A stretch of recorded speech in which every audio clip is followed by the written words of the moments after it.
I'm Steve Forbes. You're watching Traders Nation. Welcome back. You are tuned in to Traders Nation. My pleasure to have with us here today Raghee Horder, futures and currency expert at Simpler Trading. Raghee, welcome to Traders Nation. How are you today? I'm doing great. Thanks for having me. This is fantastic. Yeah, you're more than welcome. Glad that you're here. Hey, so listen, recently International Energy Agency came out with a report that says U.S. will be the world's largest oil producer by 2023. Are we going to hit that mark, and will it put the United States as a leader in the world market? Well, we're number 2 right now, and I think that number might even be a little bit conservative. We could hit that mark sooner rather than later, especially with crude oil in a fairway between $62 and $65. A lot of these wells, a lot of these shale wells in the U.S., they are now going to be profitable for the first time ever. So great reason for them to stay active. Well, that's going to make so if crude oil stays at these elevated prices, certainly these producers can go in. They're going to be flush with cash. And they're going to be able to operate not only that well maybe at a capacity greater than they normally would, but maybe they can look at other wells too. Is that what's going on here? Yeah, I think the exploration side of it probably is going to need a little bit more sustained time in this fairway, let's call it that. Yeah. So I think ultimately that's going to be a secondary reaction. And then I also we're benefiting a lot from the summer driving season rally.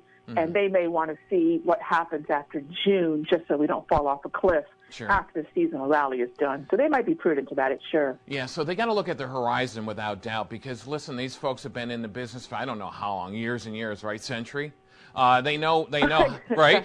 They know how to project, so certainly they would have to see some sustainability, right? You bring up a great point, exactly. I don't think they're going to just, drop the hammer because of where we're sitting. You're right. They're going to want to see at least a little bit more congestion for more than 2 or 3 months between this 60 to, say, 66 area. Right. You're absolutely right. But after that, I think the longer we can stay up here and sort of levitate, the more the confidence will increase. Now, I'm thinking, because certainly, folks are wondering, well, what about supply and demand, right? Everyone thinks that. But the oil production is going to produce more, but isn't our demand growing worldwide with oil? I think what's happening is, I think demand is growing, especially when you look at, say, China and India. And then I look at who else is going to be reducing production and look at who else might be offline, whether that be due to internal issues or whether that be external issues like different types of sanctions. For example, there's a pretty good chance that we're going to have sanctions continued, Venezuela, Iran, that's going to take maybe 1 million to 1.5 million barrels offline in terms of the U.S., actually worldwide today. And then you also look at the Saudis. They actually need the production cuts of OPEC to continue because their Aramco IPO that was slated to be, going live this year. It's going to be going live next year because of the frigid response they got. And they're going to want to see oil higher towards 70, 75. So it's in a lot of people's best interest to keep supply sort of contained. But you're right. China, India, the demand is growing. And the Russians are stepping up, by the way, taking some of that market share. Yeah, they certainly are. And I think that's a great point because a lot of people don't think about the geopolitical events that occur around the world, rather. And it's got to be made up somewhere, okay? Like you said, you got Iran that's going to be taken out. Venezuela certainly has got their own problems domestically, but they're a big oil producer, and they're going to be that oil can't get onto the market in the straightforward way. All right, what's causing the U.S. to hit these new strides? What do you think it is where we're going to reach those numbers between now and 2023? Well, I think 2 things are happening. The cost for shale production, if you look at 2013 to 2018, has cut nearly in half. So the technology is giving these shale producers a lower cost per barrel because shale production is exceedingly expensive as opposed to light sweet crude oil coming out of, say, Saudi Arabia or that part of the world. So it's very expensive for us to produce, much like, say, the Brent C-type crude in the UK. But when you look at what's happening here, the cost is coming down. The per barrel price with crude is staying up. They're profitable. They're going to reinvest those profits, and I think that's what's going to continue to fuel the U.S. as the number 2 oil producer. And I think we could, again, be at the number one spot a whole lot quicker than people think, because the Saudis cannot pump as much oil as they'd like, because they need oil to stay up in that $70 to $75 area. Plus if we were seeing a growth in fields too, so that's a part of all that. And technology much cleaner, more affordable today. I think you're right. I think that's what's going to be pushing us. What kind of global influence does this mean for the United States when we do hit that number one spot? Sure. I mean, when you think about 3/4 of shale producers are able to turn a profit with prices in crude above $50, you're only going to see, I think, more growth in that. So as far as I think obviously the political hot button of the U.S. not being reliant on foreign oil is a huge one. Yeah. And we're going to start to export more and more and more. So, yes, that becomes, to the point where who can we start to export our shale oil to, and can we be competitive pricing-wise, to supply the likes of, say, India or China, who are increasingly buying more oil from Iran and from Russia. Right. I think leverage, I think you're right. I think what we're looking at is a tremendous amount of leverage on the U.S. side.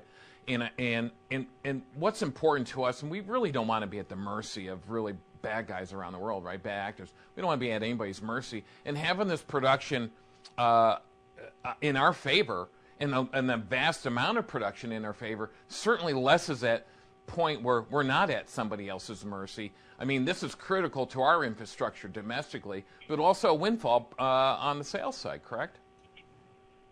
Oh, I completely agree. I think, it's almost fun to think about the U.S. dollar maybe behaving like a commodity currency, much like, say, the Canadian dollar's, relationship back to crude. Now, that might be a little far-fetched, but I think it's all positives. I absolutely do. From an employment standpoint, from an exploration standpoint, from our reliance. And then not to mention, I mean, they're actually talking about cars that are electric cars within, say, the next 10 years actually being cheaper than the combustion engine type vehicles. So technology is going to change the face of this dramatically. I certainly would like that. Any type of energy independence that we can get our hands on, I love the idea, as long as it's economical. It's got to be economical for the businesses to manufacture and produce it, and also for the folks out on the street to buy it. It doesn't make sense. People aren't going to buy a $100,000 car if it's not economical to them when they can get something very similar that runs on gas for $30,000. All right, consumption oil. As long as it remains robust, let's say, do you see any spending on refineries? It just seems like we just have this lack of refineries. So they can pull it out of the ground, but who's going to turn it into an end product? Anything on the refinery side that you see? I really don't, and unfortunately, I think there's a certain delay, almost like a trickle-down effect that lags 4 to 5 months. So whenever we get that stability on crude, and right now from the refining side, I think the major narrative for traders and investors is that summer driving rally that we're seeing in heating oil, that we're seeing in unleaded gas.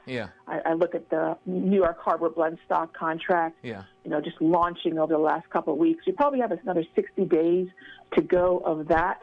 But beyond that, I think crude oil has to stabilize before I have a really good outlook that is a tradable outlook on that. On the refineries, I just don't get it. It just seems to me like we're pulling all this out. We don't have enough refineries, and then when one goes down, whether it's a hurricane, what have you, it's a big problem in the market, and it really skews everything. Okay, so crude production 2 million barrels by 2023. Well, we're out of time. That's unfortunate. All right, so where can we find you at, Raghee? You can find me over at simplertrading.com, where I offer an analysis like we just talked about here, which is great. Sure. Thank you so much. On commodities and currencies, and that's over at simplertrading.com. Simplertrading.com, simplertrading.com. Once again, Raghee Horder with us here today. Do appreciate your time. Thanks. Thank you. It's been great.